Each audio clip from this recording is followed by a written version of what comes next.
আসসালামু আলাইকুম। বর্তমান যে রাজনীতির পরিপ্রেক্ষিতে আমার একটা গল্প মনে পড়ে গেল আর কি। আসলে গল্পটা অনেকে শুনছেন, তারপরেও আমি আবার একটু শেয়ার করি সবার সাথে। জিনিসটা হলো যে একটা হোস্টেলে আপনার প্রতিদিন নাস্তা দিত সকালে সিঙ্গারা। এখন আসলে সিঙ্গারা প্রতিদিন খেতে খেতে সাধারণ ছাত্রছাত্রী যেগুলো আছে ওগুলো একটু বিরক্ত হয়ে গেছে যে আসলে প্রতিদিন সিঙ্গারা মানুষ কেমনে খায়। তাই সবার সাথে বসলো। এর ভিতরে আপনার 100 জনের ভিতরে 20 জন সিঙ্গারার পক্ষেই ছিল যে না আমরা সিঙ্গারাই খাবো, আর বাকি 80 জন বললো যে না আমরা সিঙ্গারা খাবো না, আমরা নাস্তা চেঞ্জ করবো, অন্য অন্য নাস্তা দিব আর কি।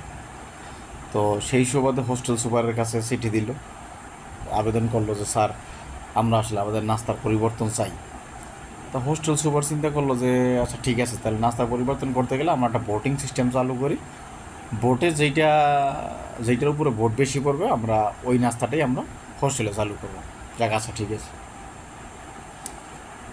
এরপরে পরের দিন ভোটিং সিস্টেম চালু হইল। এখন 20 জন তো সিঙ্গারের পক্ষে আছে, আর বাকি 80 জনের উপরে ভোটিং সিস্টেম চালু হইল।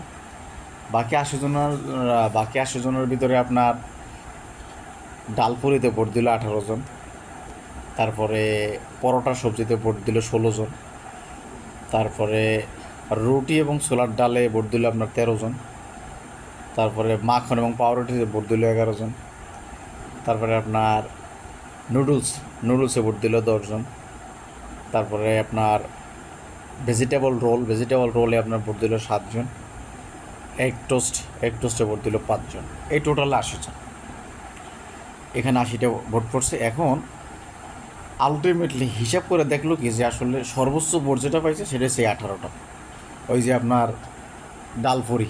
আর বাকিগুলা আস্তে আস্তে তো কম, 16টা আছে, 13টা আছে, কিন্তু আর এখানে সর্বোচ্চ ভোটিং সিস্টেমের ভিতরে ধরেন 18টা সর্বোচ্চ বেশি পাইছে। আর কিন্তু সিঙ্গারের উপরে ভোট তো 20টা আছে, তার সবার উপরে যেটা সিঙ্গারের উপরে। সেই দিন শেষে ওই 20 জন আপনার একত্রে থাকার কারণে বাকি 80 জনের কিন্তু তাদের ভিতরে একটা এলোমেলো সৃষ্টি, মানে তাদের ভোটিং সিস্টেমগুলো ঠিক নেই।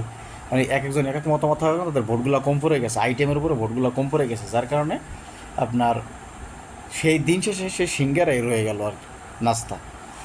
এখন আসলে এটার মূল বিষয়টা যেটা আমি বলতে চাচ্ছিলাম যে আসলে বাংলাদেশে আমাদের ধরেন 90% 92% মুসলমান, যেটা আমরা জানি তথ্যসূত্র, প্লাস মাইনাস হতে পারে। তে এখানে 93% মুসলমান হওয়া সত্ত্বেও কিন্তু একটা ইসলামিক দল আপনার ক্ষমতায় আসতে পারে না বা সরকারে আসতে পারে না, ইসলামিক একটা দল সরকার প্রতিষ্ঠা করতে পারে না। কেন? এই না পারার কারণ হলো এটাই। বাংলাদেশে যেমন দেখেন আপনি কত ইসলামিক দলগুলো আছে, জামাত ইসলাম আছে, হ্যাঁ, হেফাজত আছে, হাত পাখার যেটা দাঁড়ি, আরও অনেকগুলো আছে, যেগুলো আমি সবগুলো জানি না। অনেকগুলো ইসলামিক দল বাংলাদেশে আছে, এবং যারা ইচ্ছা করলে কিন্তু সরকার গঠন করতে পারে। তো তাদের ভিতরে এই যে একাত্মবোধটা নাই আর কি, হ্যাঁ, একাত্মবোধটা নাই।